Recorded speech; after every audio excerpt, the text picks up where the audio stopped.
Halo teman-teman, Assalamualaikum, apa kabar? Mudah-mudahan baik ya. Semoga teman-teman diberikan kelancaran dan kesehatan semua, amin, amin.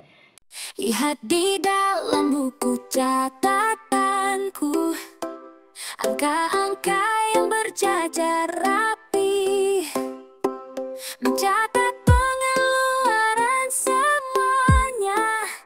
Kakek ibuku jadi temanku.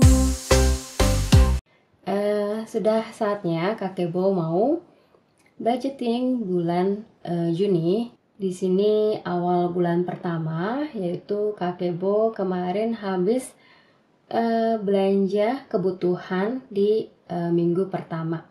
Karena habis belanja jadi harus dicatat, walaupun belanjanya kemarin tuh tanggal 3 gitu. Jadi hari Senin itu aku pulang kerja langsung ke supermarket Japangmit.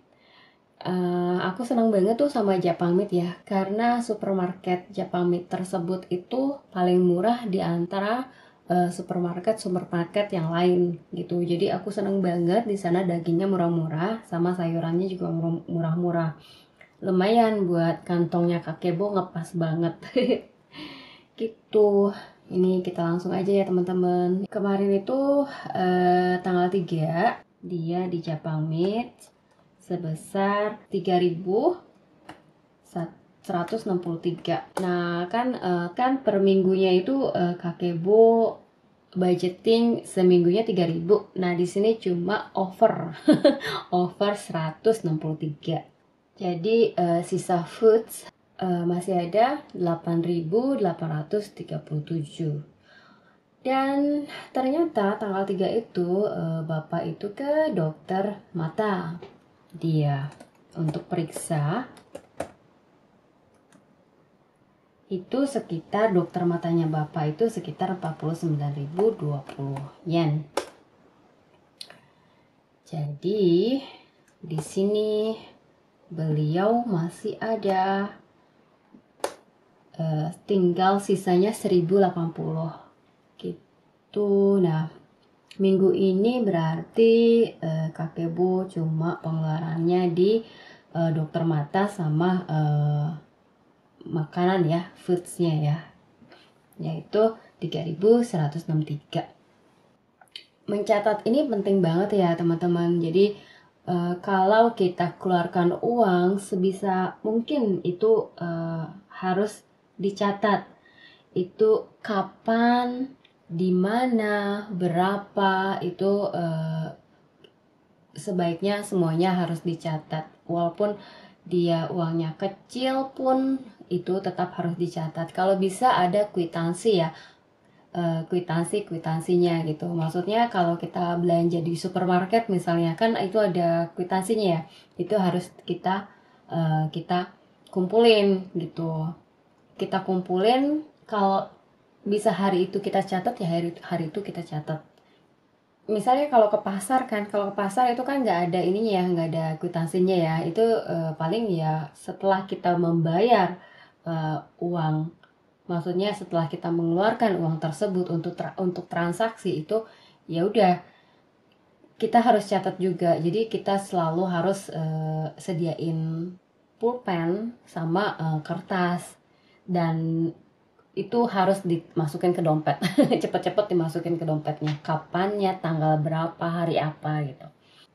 Nah, dengan mencatat ini terus kita catat di Kakebo itu biar tertata aja, dan pengeluaran kita nggak tercecer kemana-mana. Jadi apa ya, kalau udah akhir bulan, setelah kita evaluasi itu di mana overnya, di mana kurangnya, itu kita bisa bisa remukan sama keluarga, bisa remukan sama diri sendiri, bisa remukan sama pasangan gitu. Apa sih yang harus di-cut dan apa sih yang harus direm. Kayak gitu. Ini fungsinya Kakebo ini ya sangat-sangat berguna. Nah, kalau Kakebo sendiri kan ini fokusnya ke tabungan Bapak ya, maksudnya tabungan dana daruratnya Bapak gitu. Ini kan udah ngepas banget ya Maksudnya dengan gaji, dengan pendapatan 300 ini sangat-sangat ngepas gitu. Kalau menuruti lifestyle yang biasa, kita misalnya kita makan di luar, kita jajan, itu akan mengurangi tabungan gitu. Nggak mungkin tabungan ini tiap bulannya nggak mungkin bisa ditabung gitu. Di sini tuh kalau sekali makan di luar aja itu udah lebih dari 5.000 ke atas. Itu 3.000 ke atas, 4.000 ke atas, satu orang aja udah segitu. Gimana kalau untuk 2 orang itu 10.000, 8.000, 5.000 tuh udah bless gitu. Habis cepet gitu. Terus makan di luar juga, maksudnya jajan di luar, misalnya jajan beli di supermarket kayak minuman kecil-kecilan itu walaupun 200 300 itu kan, kita ke 7-Eleven aja sekali masuk aja pasti udah 600-an 700-an, itu udah melayang gitu. Jadi sayang banget gitu. Makanya aku menekankan untuk kita di sini, orang rumah sini tuh tidak makan di luar gitu. Bukannya 100% harus enggak makan di luar, enggak. Ya kalau kita ada biayanya, ada dananya bisa makan di luar ya kita makan. Tapi kalau belum ada uangnya ya enggak maksain untuk makan di luar gitu. Ya mau ngapain lagi, kita kan setiap hari bawa bekal makanan untuk dibawa ke kantor, untuk dibawa kerja, minum juga bawa dari rumah. Terus mau beli apa lagi gitu? Nggak perlu beli lagi karena kita udah bawa gitu. Dengan menerapkan gaya hidup seperti itu sangat-sangat membantu ya teman-teman akhirnya ya. Awalnya sih berat banget ya, kayak misalnya teman kantor bawa makan dari luar gitu, beli di luar kayaknya enak banget. Awalnya sih berat ya, pingin gitu, pingin makan juga, ini juga, pingin nyoba gitu. Cuma beberapa bulan selanjutnya akhirnya terbiasa gitu, terbiasa enggak mempunyai keinginan untuk ikut belanja di 7-Eleven, ikut jajan atau ikut makan di luar kayak gitu enggak gitu. Jadi emang butuh proses ya untuk terbiasa gitu. Tapi pas setelah terbiasa ya kita fine aja, kita happy aja gitu. Karena sekarang tujuannya udah beda gitu. Misalnya kalau ada teman yang bilang ini bagus, baju gue bagus, makanannya enak gitu. Kalau kita udah berpikir, oh saya punya tujuan, itu bakal tujuannya itu yang mengalahkan, maksudnya menekan hasrat kita untuk nggak ikut ingin gitu kan, keinginan kita jadi jadi kita bisa redam gitu. Terus kalau kakebo ini biayanya ya ini lebih mahal di bapak sih ya. Jadi biaya bapak ini, biaya rumah sakit ini tuh 30 tuh udah mahal ya. Karena bapak kan udah pensiun, dia 2 tahun lagi udah 70 usianya. Gitu. Sama asuransi beliau juga mahal. Ini asuransi beliau masuknya itu setelah usianya berapa gitu ya, 40 berapa gitu. Jadi mahal gitu loh. Kecuali kalau beliau masuknya tuh dari usia muda banget baru itu murah gitu. Tapi ini beliau mahal. Terus asuransi manulanya beliau juga mahal gitu. Jadi sebenarnya yang lebih mahal ini beliau ya. Jadi kebutuhan beliau. Terus sama nasinya juga dia mahal kan. Sebulan 6.000 cuma nasi aja gitu. Iya, semakin tua semakin mahal gitu. Tapi banyak juga pasangan muda-mudi di sini ya. Di sini itu pendapatannya sekitar kayak bapak ini. Ini gabungan dari suami istri segini tuh banyak ya di sini ya. Karena di sini juga ekonominya sangat-sangat menurun dan gaji juga nggak naik. Jadi gaji tuh semakin murah gitu. Hampir rata-rata segini tuh banyak banget pasangan muda-mudi. Jadi mereka itu mungkin ini biaya dokternya nggak ada, biaya asuransinya kecil. Tapi yang lebih besar mereka biaya di sewa rumah. Ya banyak yang masih belum punya rumah, jadi mereka memilih sewa atau membeli membeli rumah dengan KPR.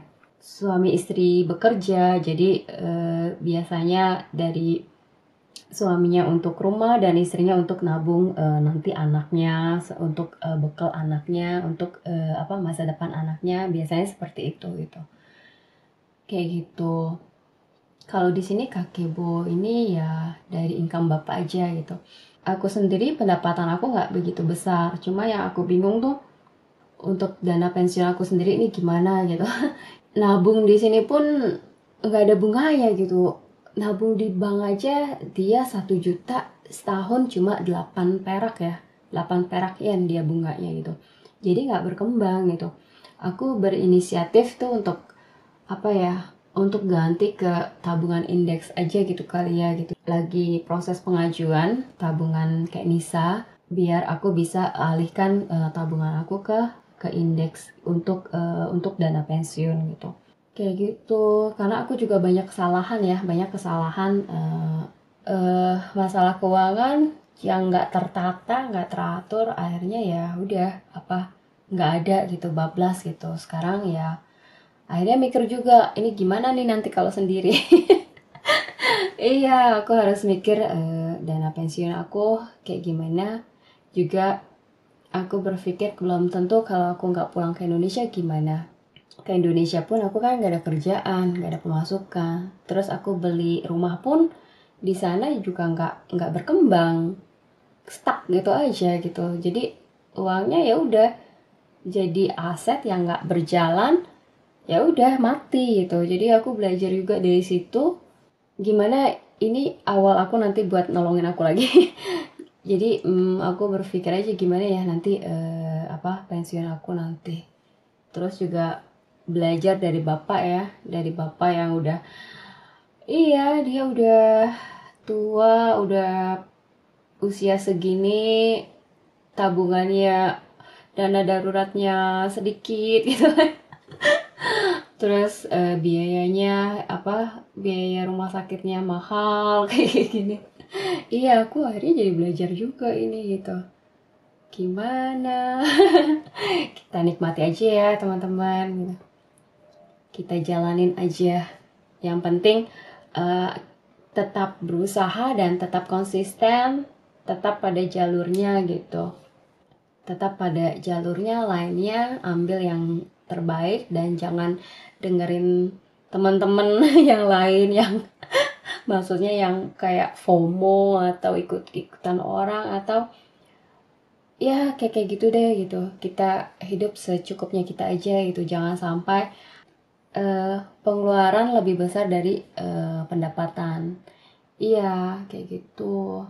Takutnya kan nanti akan terjadi hal-hal yang gak bagus gitu. Apalagi kalau kita gak punya tabungan kita sedikit, yang ada itu akan menjadi hutang.